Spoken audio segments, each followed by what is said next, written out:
India के raw और America के सीआईए के बीच भारत की आजादी से ही चल रही है एक सीक्रेट जंग, जिसके बारे में आम जनता बिल्कुल नहीं जानती। और इसी जंग ने पिछले कुछ दशकों में गुमनाम हत्याओं के ढेर खड़े कर दिए हैं। इसमें शामिल है भारत के टॉप ब्रेन्स और साइंटिस्ट, टॉप डिप्लोमैट्स और यहाँ तक कि हमारे खुद के एक्स प्रधानमंत्री तक। और ये सारे मर्डर्स, वॉर्स, टेररिज्म और डिस्ट्रक्शंस हो रहे हैं दोनों देशों के चेहरों पर एक मुस्कान के साथ।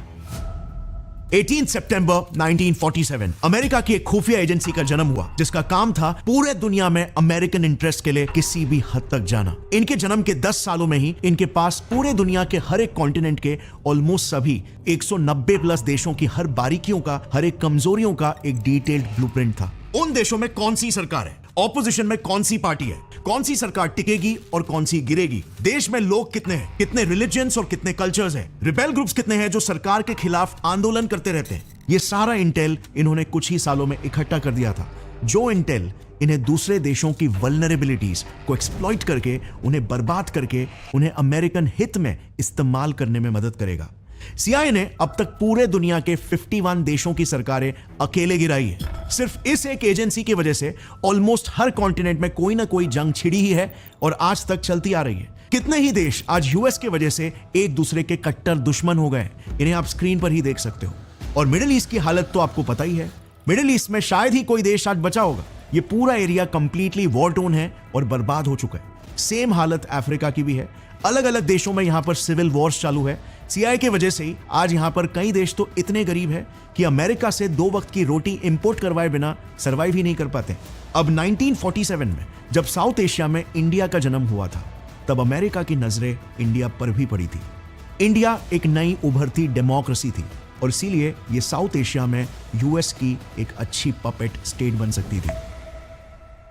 और इसीलिए अमेरिका ने सीआईए के जरिए इंडिया को भी अपना बड़ा निशाना बनाया।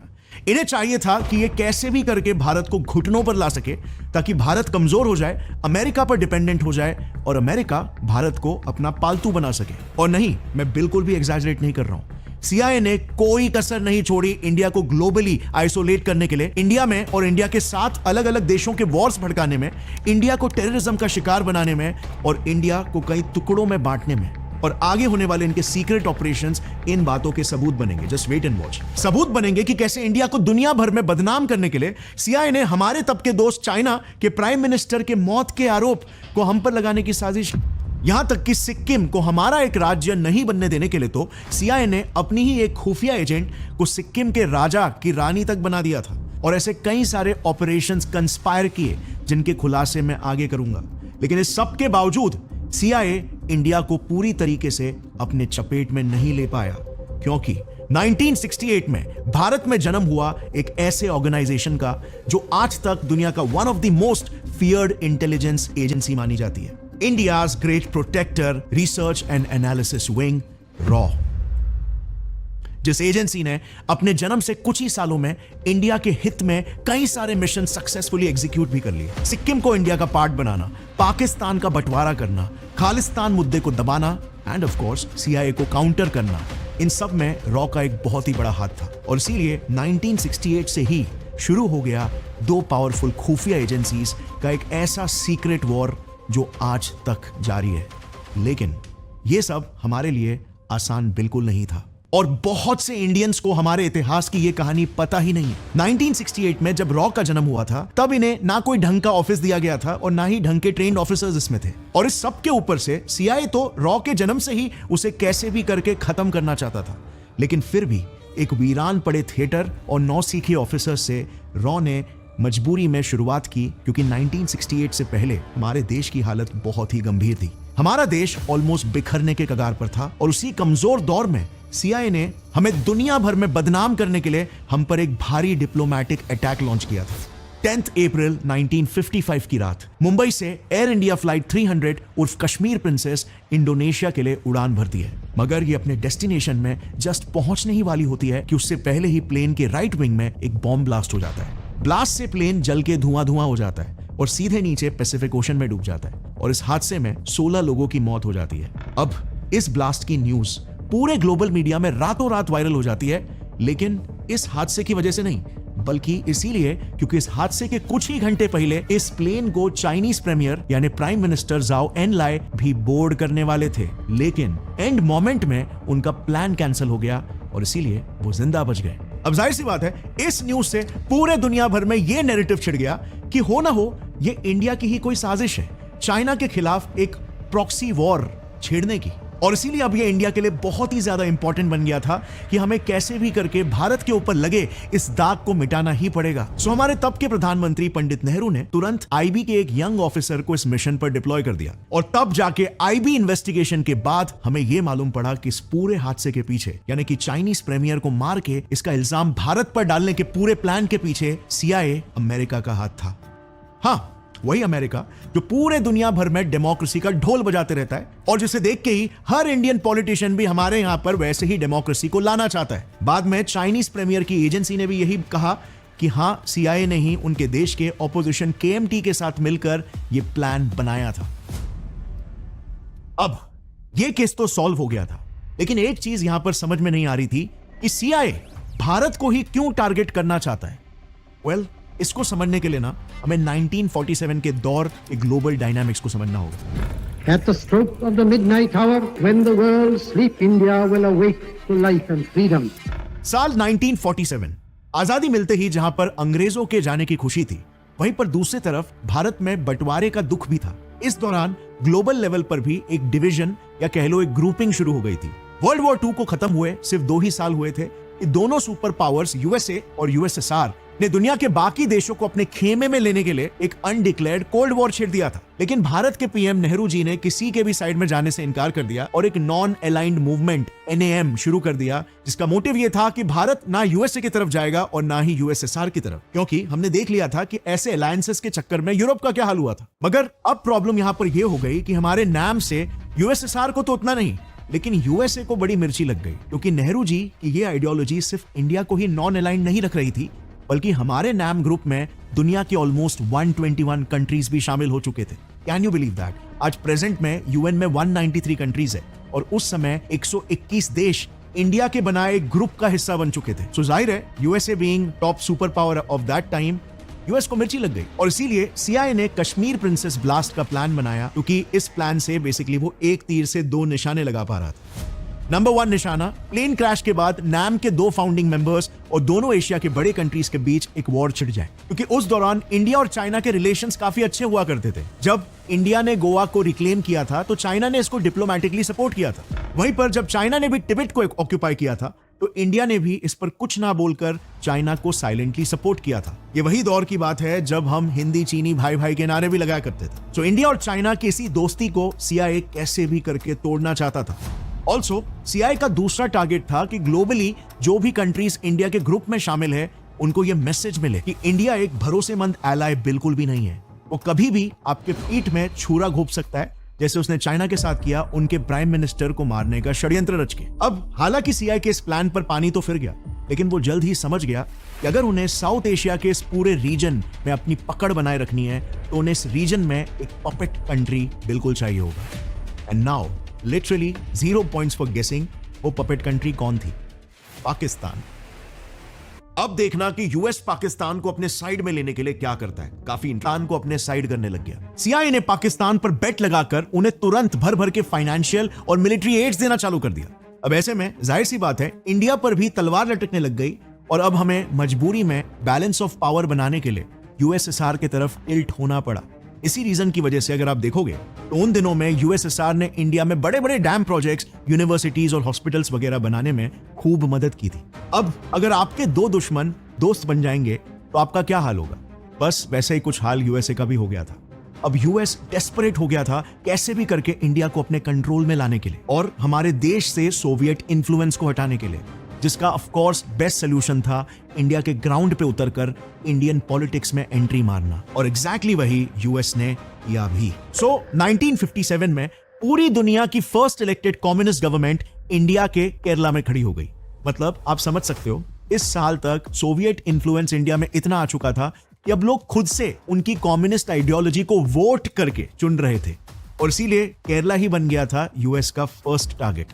यूएस ने तुरंत सीआईए को मिशन असाइन कर दिया केरला की सीपीआई गवर्नमेंट को पावर से गिराने का। और आप मानोगे नहीं, लेकिन ये गवर्नमेंट अपना 5 साल का टर्म पूरा कर पाती उससे पहले ही सिर्फ 2 सालों में केरला में इतने प्रोटेस्ट होने लग गए कि इंडियन गवर्नमेंट को खुद केरला की सीपीआई गवर्नमेंट को गिराकर वहां पर प्रेसिडेंट्स रूल इंपोज करना पड़ गया। लेकिन गवर्नमेंट का गिरना ये इतनी बड़ी प्रॉब्लम नहीं थी, इससे कई ज्यादा बड़ी प्रॉब्लम ये थी कि हमें बाद में कहीं पर जाकर ये पता चला कि ये सब कुछ तो सीआईए की साजिश थी। उन्हें केरला के लोकल लोग और लैंग्वेजेस से लेकर केरला की वल्नरेबिलिटीज तक के बारे में इतने डिटेल में पता था कि उन्हें सिर्फ 2 साल लग गए वहां की सरकार को गिराने में। इवन जो प्रोटेस्ट भी वहां पर हो रहे थे वो सारे भी पेड प्रोटेस्ट थे। अब जरा सोचो, ये खबर कहां तो इंडिया को ये सारा कांड होने से पहले ही पता होनी चाहिए थी, लेकिन हमारी सेंट्रल गवर्नमेंट और हमारे intelligence bureau IB completely clueless थे इस बारे में।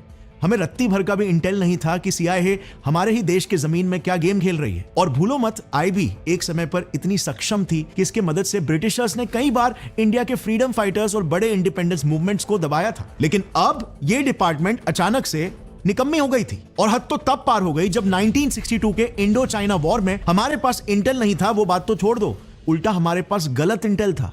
देखो, किसी भी वॉर का विनिंग फैक्टर क्या होता है?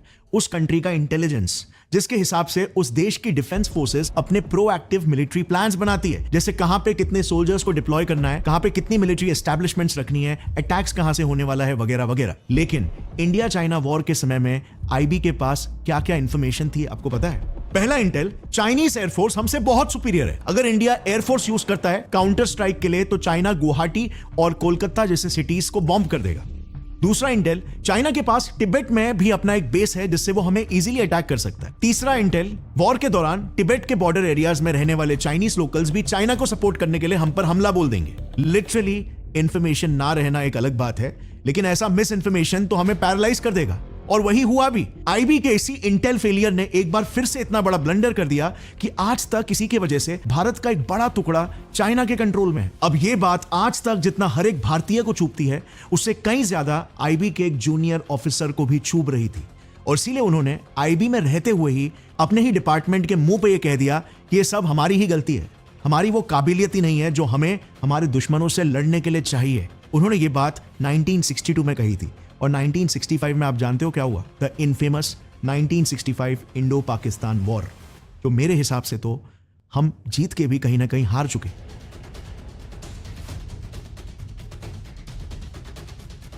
क्योंकि इसी के बस 1 साल बाद हमारे देश के 2 सबसे वीर और नेशनलिस्ट लीडर्स का कोल्ड ब्लडेड मर्डर कर दिया गया, लाल बहादुर शास्त्री और होमी जहांगीर भाभा। ये भारत के 2 ऐसे पर्सनालिटीज थे जो हमारे देश को इतना सक्षम बनाना चाहते थे कि हम बाकी के सुपर पावर से कंधा मिला सके। होमी भाभा ने तो 1965 में ये तक स्टेटमेंट दे दिया था कि भारत 1966 तक, यानी कि सिर्फ 1 ही साल में एक न्यूक्लियर पावर वाला देश बन जाएगा, जो टेक्नोलॉजी उस दौर में सिर्फ 4 ही देशों के पास थी। और इसीलिए सीआईए ये हरगिज नहीं होने देना चाहता था। सो इंडिया पाकिस्तान वॉर के बस 1 ही साल बाद 1966 में सीआईए ने इन दोनों का मर्डर कर दिया।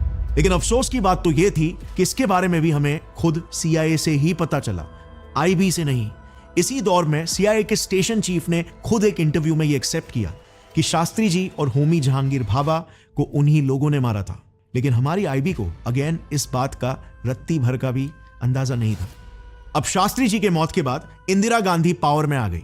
और जैसे हर एक कंट्री का एक एसओपी होता है वॉर के बाद चीजों को एनालाइज करना, वैसे ही इंडिया ने भी 1965 के वॉर के बाद जब एनालाइज किया तब अगेन क्या पता चला? यही कि 1965 का वॉर भी आईबी के ही तरफ से एक कंप्लीट इंटेल फेलियर था। अब इंदिरा गांधी जी अपने समय की एक हार्डकोर नेशनलिस्ट थी, उनसे यह बिल्कुल भी बर्दाश्त नहीं हुआ। उन्होंने तुरंत आईबी में काम कर रहे उसी ऑफिसर को बुलाया जो पीएम नेहरू की सिक्योरिटी काफी सालों से देख रहे थे, जिन्होंने कश्मीर प्रिंसेस वाला वो दाग इंडिया से मिटाया था। और उन्होंने ही 1962 वॉर के बाद भी अपने ही डिपार्टमेंट आईबी के फेलियर को हाईलाइट किया था। जानते हो ये यंग ऑफिसर कौन थे? The gentleman and spy master Rameshwar Nath Kao, also known as RN Kao, the founder of India's elite external intelligence agency Research and analysis wing रॉ। इंदिरा गांधी जी ने आरएन काओ को कहा कि हमें एक ऐसा इंटेल डिपार्टमेंट क्रिएट करना है जो ऐसे प्रॉब्लम्स पर पहले ही एक अलार्म रेज कर दे। बस फिर क्या था, काओ ने मैडम गांधी के ऑर्डर्स पर 60 दिन के अंदर रॉ का एक फुल ब्लूप्रिंट बना दिया, जिसके सारे पॉइंट्स इंदिरा गांधी ने तुरंत अप्रूव कर दिए। लेकिन उनकी सिर्फ 2 ही शर्तें थी। नंबर 1, रॉ के टॉप 2 एलीट पोजीशंस पीएम के अप्रूवल से ही अपॉइंट किए जाएंगे। नंबर 2, रॉ में डाइवर्सिटी मेंटेन करने के लिए खाली आईपीएस यानी कि इंडियन पुलिस सर्विसेज के ही बंदे अपॉइंट नहीं किए जाएंगे, बल्कि बाकी के बैकग्राउंड के लोगों को भी एंट्री करने का मौका मिलेगा। इसके बाद आरएन काउ ने भी टेबल पर अपनी 2 शर्तें रखी। नंबर 1, रॉ देश की सबसे सीक्रेटिव एजेंसी होगी जिसके बारे में किसी को भी भनक नहीं होगी। यहां ज्वाइंट किसी भी ऑफिसर का नाम कागज के एक भी पन्ने में नहीं लिखा जाएगा। दूसरा, रॉ में सिर्फ 2 ही पोस्ट होंगे, एक सेक्रेटरी जो फील्ड में उतरेंगे और दूसरा जॉइंट सेक्रेटरी जो इंडिया या पर्टिकुलर ज्योग्राफिकल लोकेशन में रहकर एनालिसिस का काम करेंगे। बाकी सारे ऑफिसर्स को उनके पोजीशन से नहीं बल्कि उनके नामों से ही बुलाया जाएगा। और बस इंदिरा गांधी ने यह सारी शर्तें मान ली और रॉ के इस ब्लूप्रिंट को तुरंत अप्रूव कर दिया। मगर जितना आसान इसे पास करवाना था उससे 10 गुना मुश्किल था रॉ को बिल्ड करना फ्रॉम स्क्रैच, क्योंकि जब आईबी को इस बारे में पता चला कि उनसे अलग एक नई इंटेल एजेंसी बनने जा रही है, आईबी के ऑफिसर्स ने अड़ंगे डालना शुरू कर दिया। सबसे पहले तो आईबी ने रॉ को ऑफिसर्स देने से ही मना कर दिया, फर्नीचर देने से मना कर दिया, यहां तक कि ट्रेन्ड ऑफिसर्स देने से भी मना कर दी। लेकिन आखिरकार जैसे तैसे करके पीएमओ में बात करके आरएन काउ ने सिर्फ 250 ऑफिसर्स के साथ रॉ की शुरुआत की। यस, सिर्फ 250 ऑफिसर्स के साथ। और उस दौरान सीआईए, जिसकी स्थापना हमसे 2 दशकों पहले हो चुकी थी, उसमें कई हजार लोग काम कर रहे थे। बट हमारी संख्या जरूर कम थी मगर हमारा जज्बा बहुत ही बड़ा था और इसीलिए सिर्फ 250 ऑफिसरों के साथ हमारा रॉ सीआईए जैसे एक हाथी के साथ लड़ने के लिए निकल पड़ा। अब हमें बंदे तो मिल चुके थे, लेकिन ऑफिस का क्या? तो आरएन काउ ने दिल्ली के वसंत विहार में एक बंद पड़े थिएटर को अपना ऑफिस बना दिया। अब ऑफिस का तो चलो सॉर्ट हो गया, लेकिन इंटरनेशनल मुखबरी यानी कि स्पाइंग का क्या? इसकी ट्रेनिंग कौन देगा भाई? सो इसके लिए उन्होंने ऑफिसर्स को दुनिया के ऑलमोस्ट हर एक एलीट इंटेलिजेंस एजेंसी से ट्रेनिंग दिलवाई। इजराइल, यूएसएसआर, यूके और इवन अमेरिका भी, इन सारे देशों से हमारे ऑफिसर्स को ट्रेन करवाया गया और वो भी एक दूसरे को बिना बताए। कुछ ही महीनों में ट्रेनिंग भी पूरी हो गई और हमारे ऑफिसर्स तैयार हो गए। यस, 1970 तक इंडिया के पहले एक्सटर्नल इंटेलिजेंस ऑफिसर्स की बैच अपने मिशन के लिए, देश को बचाने के लिए तैयार हो चुकी थी। लेकिन अब बस सवाल यह था कि इन्हें अलग अलग देशों में डिप्लॉय कैसे किया जाए ताकि दूसरे देशों को इनके बारे में भनक तक नहीं पड़े। वेल, इसके लिए आरएन काउ को एक बड़ा ही खुराफाती आइडिया आया। उन्होंने पीएम एडवाइजर से कहा कि आप दुनिया के अलग अलग देशों की इंडियन एम्बेसीज में ड्राइवर्स, इलेक्ट्रिशियंस जैसे ब्लू कॉलर जॉब्स की वैकेंसीज बताओ, फिर हम उन पोजीशंस के बहाने हमारे रॉ ऑफिसर्स को वहां पर डिप्लॉय कर देंगे। और बस ये फाइनलाइज होते ही रॉ का पहला बैच अपने मिशन पर चल पड़ा। अब हालात कुछ ऐसे क्रिएट हो गए थे जहां पर एक तरफ हमारी रॉ सीआईए से 2-2 हाथ करने के लिए तैयार थी, वहीं पर हमारी पीएम इंदिरा गांधी जी यूएस को 2 बार धमकी दे चुकी थी। पहली बार तब जब यूएस ने हमें वीट एड देने के बदले यूएस के टर्म्स पर इकोनॉमिक पॉलिसी इंप्लीमेंट करवाने के लिए प्रेशराइज किया था, लेकिन पीएम नहीं मानी।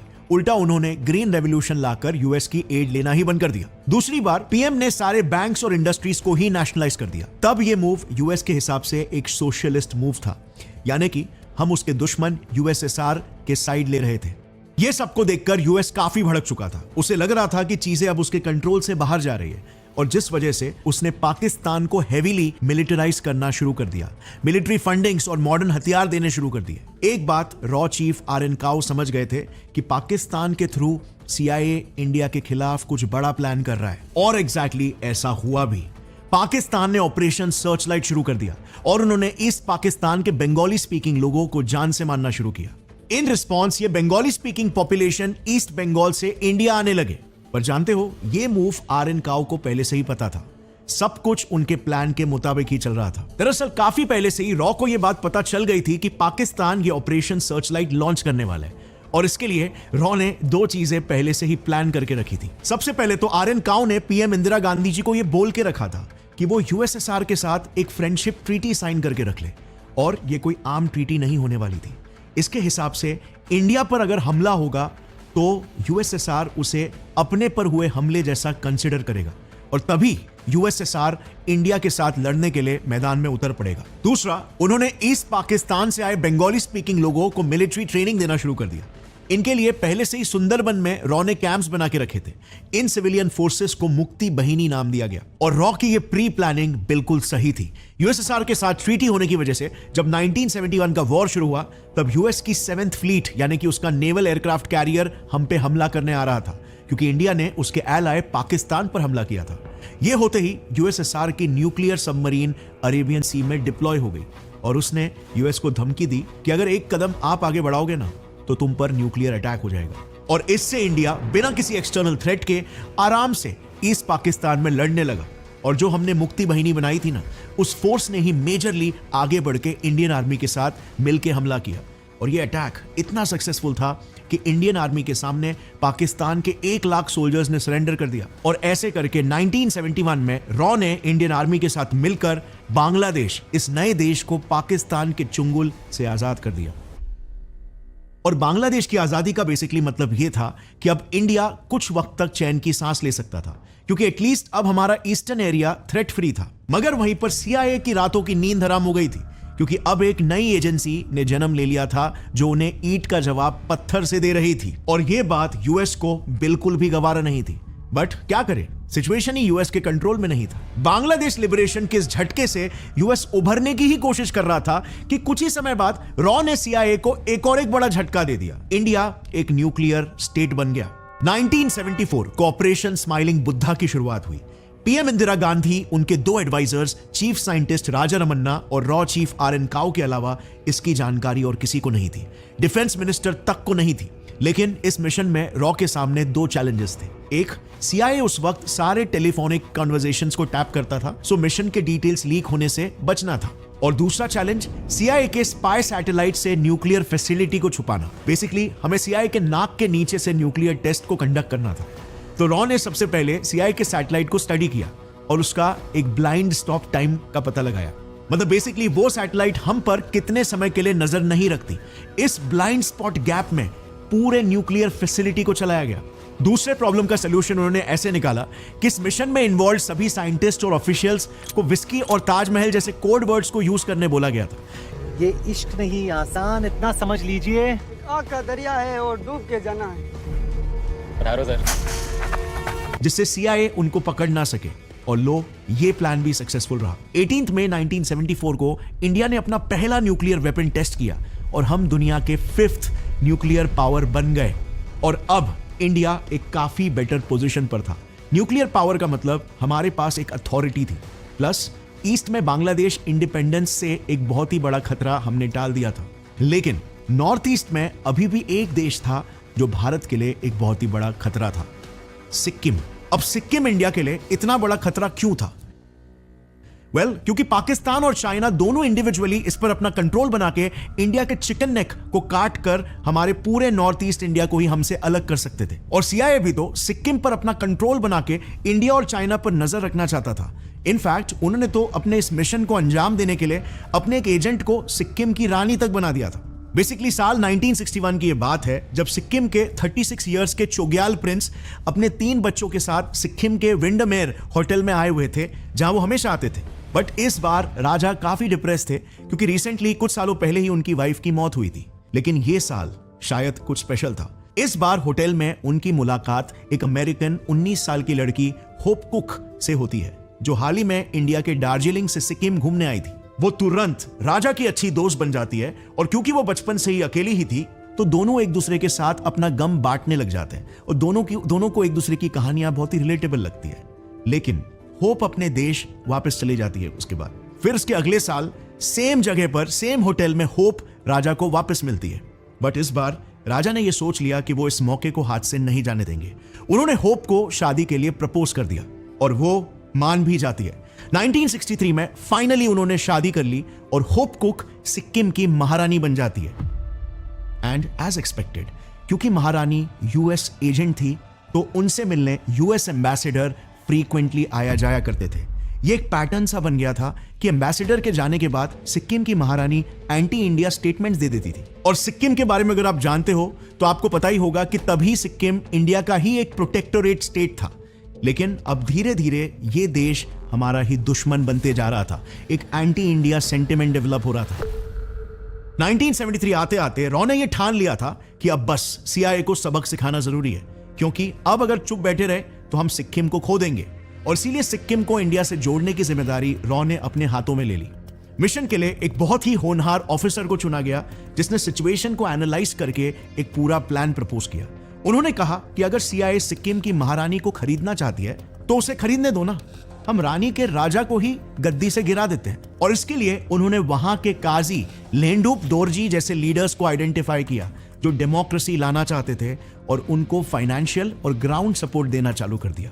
जनता में भी उस रॉ ऑफिसर ने यह नैरेटिव फैलाया कि डेमोक्रेसी में ही आपकी आवाज सुनी जाएगी, राजशाही रूल में नहीं। और आप विश्वास नहीं करोगे, जब 1975 में रेफरेंडम हुआ तब 97.55% लोगों ने डेमोक्रेसी को वोट देते हुए इंडिया के साथ जुड़ने के पक्ष में अपना फैसला दिया। अब गेस करना चाहते हो सिक्किम मिशन सक्सेसफुल करने वाले वो यंग रॉ ऑफिसर कौन थे? वेल, हमारे आज के NSA अजीत डोवाल, जिन्होंने सिक्किम को इंडिया का एक स्टेट बनाया। ये इनफैक्ट उनके रॉ करियर का पहला मिशन था, जिस मिशन की वजह से ही ऑफ कोर्स इंडिया को अब एक पावर पोजीशन मिल चुका था और USA का मुंह एकदम से छोटा हो गया था, क्योंकि CIA जो अब तक पूरे दुनिया को अपने इशारों पर नचा रही थी, उसे अब एक कल की आई हुई एजेंसी ने, वो भी इंडिया जैसे एक नए बने देश की एजेंसी ने हरा दिया था। उन्हें US में बैठकर भनक तक नहीं पड़ी और इंडिया ने यहां पर सिक्किम को अपना स्टेट बना दिया। लेकिन इसके बाद आया साल 1976, जिसके बाद से रॉ का एक काला दौर शुरू हो गया। पूरे देश में नेशनल इमरजेंसी लग गई थी और पूरा ऑपोजिशन रॉ पर एलिगेशंस लगा रहा था। उसे PM इंदिरा गांधी की प्राइवेट आर्मी बोल रहा था। ऑपोजिशन के मुताबिक रॉ PM इंदिरा के कहने पर ऑपोजिशन लीडर्स पर कंटिन्यूअसली नजर रखे हुए थी और जो भी इमरजेंसी के या इंदिरा गांधी के खिलाफ कुछ भी बोलते तो उसे अरेस्ट करके खूब टॉर्चर किया जाता था। अब इसके बाद इमरजेंसी खत्म तो हुई, मगर रॉ को जिस चीज का डर था वही हुआ। 1977 में इलेक्शंस हुए और जनता पार्टी इमरजेंसी के ब्रूटैलिटीज और इंदिरा को डिक्टेटर बोल के इलेक्शन जीत गई। इस सरकार के PM बने मोरारजी देसाई और फॉरेन मिनिस्टर बने अटल बिहारी जी। इस सरकार की आयरनी देखना, मोरारजी ने खुद ही पार्लियामेंट में ओपनली एक्सेप्ट किया था कि हमने जांच करवाई और रिपोर्ट ये आई कि इमरजेंसी के दौरान रॉ को इंदिरा जी ने पर्सनल दुश्मनी निकालने के लिए बिल्कुल भी यूज नहीं किया था। लेकिन इसके बावजूद पावर में आते ही PM मोरारजी ने रॉ पर ही क्रैकडाउन करना शुरू कर दिया। दिल्ली ऑफिस का एक कैबिन छोड़कर बॉम्बे, बैंगलोर, मद्रास, कलकत्ता, लखनऊ, पटना और जयपुर में सारे रॉ के रीजनल ऑफिसेस बंद कर दिए गए, जो मेनली रॉ की रिक्रूटमेंट के लिए यूज हो रहे थे। वो यही नहीं रुके, उन्होंने 600 टॉप ऑफिसर्स को रॉ से निकाल दिया। रॉ के फाउंडर RN काउ को जबरदस्ती लंबी छुट्टी पर भेज दिया और काउ के जो सबॉर्डिनेट्स थे K शंकरन नायर, उनका डिमोशन करवा दिया। अब ये भी चलो एक समय के लिए बाजू में रखते हैं, बट PM मोरारजी देसाई ने एक कदम और जाकर पाकिस्तान को तक न्यूक्लियर स्टेट बनने में मदद कर दी। यस, पाकिस्तान हमारे PM की एक गलती की वजह से न्यूक्लियर स्टेट बन पाए और PM मोरारजी की इसी एक गलती की वजह से हमारे करीब 150 अंडरकवर रॉ ऑफिसर्स भी एक्सपोज हो गए थे और उन्हें पाकिस्तान में खूब टॉर्चर कर करके मार दिया गया। तो बात ऐसी है ना, द न्यूयॉर्क टाइम्स का खुद का रिपोर्ट बताता है कि 1950 से CIA पाकिस्तानी साइंटिस्ट को न्यूक्लियर टेक्नोलॉजी के लिए ट्रेन कर रही थी। इसीलिए 1970s में पाकिस्तान ने चाइना की मदद से न्यूक्लियर टेक्नोलॉजी ली और पाकिस्तान के इस कहूता नाम के एरिया में खान लैब्स सेटअप करके न्यूक्लियर डेवलपमेंट करना शुरू कर दिया। और तभी US ने, जहां पर इंडिया की तरफ खूब नजर रखी हुई थी, पर पाकिस्तान के इस एक्ट से मुंह फेर दिया। बट हमारी PM ने इसे बिल्कुल भी नजरअंदाज नहीं किया। जैसे ही रॉ ने उन्हें खबर दी कि पाकिस्तान न्यूक्लियर वेपन्स बनाने की प्लानिंग कर रहा है, उन्होंने रॉ को इस पर एक्शन लेने के ऑर्डर्स दे दिए, जिस पर एक्ट करते हुए रॉ ने अपना एक mission, the Kahuta mission, launch किया। सबसे पहले तो रॉ ने कहूटा एरिया में अपने स्पाइस का एक जाल फैला दिया, एक नेटवर्क फैला दिया। इन स्पाइस का बस सिर्फ 2 काम था। पहला, पता लगाओ कि क्या सही में खान लैब फैसिलिटी में न्यूक्लियर वेपन्स बन रहे हैं, और दूसरा, अगर बन रहे हैं तो उस फैसिलिटी का ब्लूप्रिंट निकालकर फैसिलिटी को डिस्ट्रॉय कर दो। बॉम्ब वहां पर बन रहा है या नहीं, इसका पता लगाने के लिए रॉ एजेंट्स वहां के सलून्स में जॉब पर लग गए। और वहां पर जब खान लैब्स के साइंटिस्ट बाल कटाने के लिए आए, तभी एजेंट्स ने उनके बालों का सैंपल ले लिया। फिर इसी सैंपल्स को लैब टेस्ट किया गया, जिसमें पता चला कि सैंपल्स में बॉम्ब ग्रेड यूरेनियम के हाई रेडिएशन के ट्रेसेस हैं। अब यह तो कंफर्म हो गया था कि पाकिस्तान कहूटा फैसिलिटी में ही बॉम्ब बना रहा है। इसके बाद शुरू हुआ इस मिशन का दूसरा फेज, ब्लूप्रिंट हासिल करने का। इसके लिए रॉ ने एक इंटरनल बंदे को ही अपने जाल में फंसा के उससे न्यूक्लियर फैसिलिटी का मैप भी निकलवा लिया। मतलब प्लान पूरा रेडी था, बस अटैक के अप्रूवल की जरूरत थी।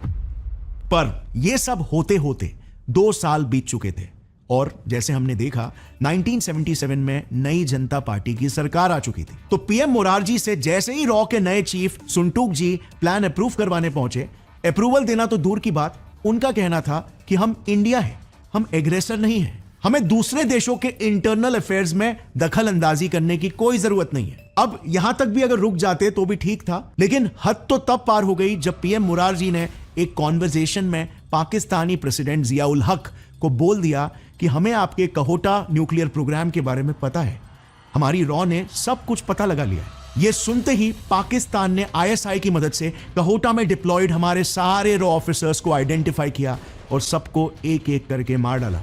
अब पीएम मोरारजी देसाई ने ऐसा क्यों किया, इसके दो साइड्स हैं।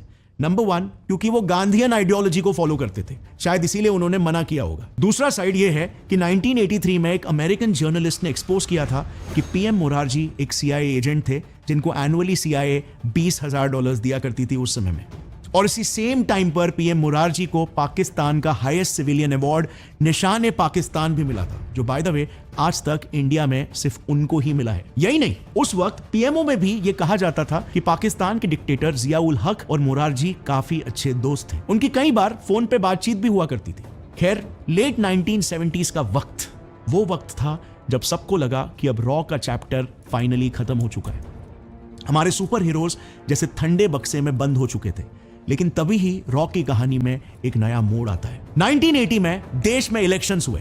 गरीबी हटाओ के नारे से इंदिरा गांधी को जनता ने वापस चुन के इलेक्शंस जिता दिए। उन्होंने अपनी सरकार बनाई और वो वापस देश की प्रधानमंत्री बन गई। पर यह वो दौर था जब 1971 में सीआईए द्वारा बोया हुआ खालिस्तानी मिलिटेंसी का बीज 9 सालों बाद देश को अंदर से खोखला करना शुरू कर चुका था। दरअसल 1971 की बात है जब रिचर्ड निक्सन ने सीआईए और आईएसआई को मिलकर पंजाब में एक एंटी इंडिया मूवमेंट शुरू करने को कहा। इसके तहत सबसे पहले उन्होंने पंजाब के एक लीडर जगजीत सिंह चौहान को यूके बुलाया और उन्हें इंडिया में खालिस्तान मूवमेंट शुरू करने के लिए बोला, जिसकी डिमांड होगी पंजाब को इंडिया से अलग करके एक अलग देश बनना। फिर उसके बाद सीआईए ने जगजीत सिंह को न्यूयॉर्क बुलाया और फिर उसकी यूएन और यूएस मीडिया के साथ एक प्रेस कॉन्फ्रेंस करवाई, जिस प्रेस कॉन्फ्रेंस में उससे यह बुलवाया गया कि पंजाब में इंडियन गवर्नमेंट पंजाबीज के साथ बहुत गलत कर रही है, उनके साथ ह्यूमन राइट्स वायलेशन हो रहा है। वही बात जो यूएस हर देश में बोलता है और फिर डेमोक्रेसी के नाम पर वहां की डेमोक्रेटिकली इलेक्टेड सरकार पलट देता है। अब यहां तक भी ठीक था, लेकिन 1981 में सीआईए ने अपने लिमिट्स को क्रॉस कर दिए। सीआईए ने एक Canada based mill worker Talwinder Singh Parmar को खड़ा किया। ये इंडिया में कई क्राइम्स और पीएम इंदिरा गांधी को डेथ थ्रेट्स देने के लिए वांटेड था। अब कहानी में ट्विस्ट देखना, जब तलविंदर वेस्ट जर्मनी गया था तब जर्मन इंटरपोल ने उसे अरेस्ट कर लिया और वो उसे इंडिया को हैंडओवर करने ही वाले थे कि तभी सीआईए ने उन्हें रोक दिया। इंडिया भेजने की जगह पे तलविंदर को जर्मन्स ने कनाडा भेज दिया और वहां से फिर पता चलता है कि तलविंदर ने बब्बर खालसा नाम की एक खालिस्तानी मिलिटेंट ऑर्गेनाइजेशन शुरू कर दी। इनफैक्ट आगे चल के इसने ही कनिष्क बॉम्ब ब्लास्ट भी एग्जीक्यूट करवाया और यही वो बंदा था जिसने इंडिया में खालिस्तानी मिलिटेंसी को जन्म दिया। नाउ इतना सब होते हुए देख के रॉ चुप थोड़ी ना बैठने वाली थी। ये बात रॉ चीफ ने पीएम इंदिरा गांधी को तुरंत रिपोर्ट की और एज एक्सपेक्टेड पीएमओ ने भी एक नए मिशन का अप्रूवल एक झटके में दे दिया और इस तरह 3 सालों से चुप बैठे हुए हमारे हीरोज वापस से एक्शन में आ गए। रॉ ने सबसे पहले पाकिस्तान में अपने स्पाई नेटवर्क को एक्टिवेट किया। एक्स रॉ चीफ बी रमन बताते हैं कि पाकिस्तान स्पॉन्सर्ड टेररिज्म का जवाब देने के लिए रॉ ने अपने काबिल ऑफिसरों को लेकर 2 टीम्स, टीम एक्स और टीम जे बनाई। टीम एक्स का काम था पाकिस्तान में बेस्ड सभी टेररिस्टों को टारगेट कर करके मारना और टीम जे को स्पेसिफिकली पाकिस्तान बेस्ड खालिस्तानी टेररिस्टों को मारने की रिस्पॉन्सिबिलिटी मिली थी। इन टीम्स को अर्जेंट बेसिस पर पाकिस्तान में डिप्लॉय किया गया। फिर क्या था, वहां पर पहुंचते ही इन्होंने एक के बाद एक टेररिस्टों को मारना शुरू कर दिया। बी रमन का यह कहना था कि इन टीम्स ने पाकिस्तान को ईंट का जवाब पत्थर से देने की ठान ली थी। जब जब खालिस्तानी टेररिस्ट इंडियन सिटीज में कोई अटैक करते थे, इसके रिटेलिएशन में टीम जे लाहौर या कराची में पलटवार करके किसी टेररिस्ट को मार गिराते थे। और जानते हो पाकिस्तान में खालिस्तानी टेररिस्ट का पता रॉ को कौन दे रहा था? खाड़। यह अफगानिस्तान की इंटेलिजेंस एजेंसी है जो उनके नेटवर्क की मदद से रॉ को खालिस्तानीज का एग्जैक्ट लोकेशन देती थी और फिर रॉ एजेंट्स वहां पर जाके उनकी किलिंग्स करते थे। इस स्ट्रैटेजी की वजह से देखते ही देखते रॉ का उन टेररिस्टों पर क्रैकडाउन बहुत ही ज्यादा बढ़ गया था और पाकिस्तानी सरकार को समझ ही नहीं आ रहा था कि वो करे तो करे क्या इन हमलों को रोकने के लिए। तो आखिर में उन्होंने अपने क्लोज एलाय जॉर्डन के पास जाकर लिटरली प्लीड किया कि वो मीडिएट करके इंडिया से ये अटैक्स रोकने के लिए कहे। और इसके बाद से तो आपको पता ही है, आज तक न्यूज आती रहती है कि रॉ पाकिस्तान, कनाडा और नेपाल में आए दिन टेररिस्टों की खुफिया किलिंग्स करते रहता है। अब एक बात यहां पर नोटिस करने वाली है कि रॉ मोस्टली तब ज्यादा एक्टिवेट हुआ है जब एक नेशनलिस्ट प्राइम मिनिस्टर रहा है इंडिया को लीड करने के लिए, और जब कुछ प्राइम मिनिस्टर अगर उनके कहीं ना कहीं CIA लिंक्स है या फिर एक पपेट प्राइम मिनिस्टर है, तो रॉ ने उस वक्त में हमेशा अपने आप को एक टूथलेस टाइगर की तरह महसूस किया। अच्छा, अब रॉ की एक और एक खास बात है, आपने अक्सर ये देखा होगा कि CIA हो गया या फिर इजराइल की मोसाद हो गई, ये एजेंसीज अपने अचीवमेंट्स को, अपने ऑपरेशंस को कुछ सालों के बाद डीक्लासिफाई करती है, यानी कि वो अपने कोडेड सीक्रेटिव डॉक्यूमेंट्स को मिशन एकम्प्लिश होने के बाद पब्लिकली रिलीज करते हैं, ताकि सारी दुनिया को उनके कारनामों के बारे में पता चले और सारी दुनिया उनसे डरे। अब मोसाद तो इस खेल में एक कदम आगे है। अभी मेरे फोन में 4 नोटिफिकेशंस होंगे, मोसाद ने हिजबुल्लाह चीफ को खत्म कर दिया, टेररिस्ट के पेजर्स ब्लास्ट हो रहे हैं, ईरान चीफ मोसाद से डर के अंडरग्राउंड हो गया है। ये तो अपने ऑपरेशंस को लाइव स्ट्रीम तक करते हैं, लेकिन अगर आप रॉ को देखोगे ना, तो हम कभी भी अपने किसी भी कोवर्ट ऑपरेशन को ग्लोबली एक्सेप्ट ही नहीं करते और ना ही प्राउडली शोकेस करते हैं। मोसाद CIA तो अपने वेबसाइट पर ओपन रिक्रूटमेंट लिस्टिंग तक लगाते हैं, और हमारे रॉ ने तो अपनी खुद की एक वेबसाइट तक नहीं बनाई हुई है। हमने हमारे कोई भी ऑपरेशन या फिर किलिंग्स के क्लासिफाइड कोडेड डॉक्यूमेंट्स को कभी भी डीक्लासिफाई नहीं किया है, और इसीलिए आज हमने रॉ की जितनी भी कहानियां आपके सामने रखी है ना, वो बड़ी मुश्किल से हमें CIA के डीक्लासिफाइड डॉक्यूमेंट से या फिर रॉ के एक्स ऑफिसर्स की किताबों से मिली है। और इसीलिए ये मिशंस तो सिर्फ और सिर्फ टिप ऑफ द आइसबर्ग है। आप सोचो, अगर वर्ल्ड के 193 देशों में से one of the most feared और एलीट एजेंसीज के लिस्ट में हमारे रॉ का नाम आता है, तो आप सोच सकते हो ग्लोबली रॉ का क्या दबदबा होगा, किस लेवल के मिशंस एग्जीक्यूट हो रहे होंगे। और तभी तो जो CIA रॉ के जन्म से ही उसे खत्म करने के पीछे लगी हुई थी, वो आज खुद ही रॉ की तारीफ कर रही है। India is using Taliban's network to assassinate Kashmiri militants in Pakistan. Are you serious? I swear to God. Mossad chief तो ओपनली ये कह चुके हैं कि रॉ इतनी काबिल एजेंसी है कि हमने कई बार इनकी मदद लेकर जॉइंट ऑपरेशंस कंडक्ट किए। There has been intelligence cooperation between Israel and India over the years. It's a long cooperation. So my point basically is कि ना जाने कितने और ऐसे खतरनाक और निडर मिशंस होंगे, कितने डेडली ऑपरेशंस होंगे जो रॉ ने सक्सेसफुली एग्जीक्यूट किए हैं, लेकिन उनके बारे में हमें कोई जानकारी नहीं है। ना जाने कितने ऐसे रॉ ऑफिसर्स होंगे जिन्होंने हमारे देश के लिए अल्टीमेट सैक्रिफाइसेस दिए हैं, लेकिन उनके बारे में हम बिल्कुल नहीं जानते। रॉ के ऐसे कितने ऑफिसर्स हैं जो 15 साल 20 साल अपना भेस बदल कर दुश्मन के देशों में रहते हैं, जहां पर रेडिकल टेररिस्ट ऑर्गेनाइजेशंस पनपते हैं, अपने देश से, अपने परिवार से दूर मुखभरी जैसा एक एक्सट्रीमली रिस्की काम करते हुए, और अंत में अफसोस उन्हें भारत के इतिहास में एक पन्ना तक नसीब नहीं होता। No celebrations, no medals, no appreciation at all. अरे कितने बार तो उनकी बॉडी तक इंडिया एक्सेप्ट करने से इनकार कर देता है। हम ग्लोबली उन्हें डिसओन कर देते हैं, लेकिन ये बात जानते हुए भी ये ऑफिसर्स देश की हिफाजत के लिए, देश की शान के लिए गुमनामी से भरी जिंदगी में लड़ते रहते हैं, अपनी जान देते रहते हैं। इन्हें ही वाकई में डिजर्विंगली कहा जा सकता है ट्रू देशभक्त। आज का हमारा ये वीडियो इन्हीं शूर योद्धाओं के लिए डेडिकेटेड है, ताकि इनका नाम नहीं सही तो एटलीस्ट इनका काम, इनका हमारे देश के लिए बलिदान अमर हो सके। जय हिंद, वंदे मातरम।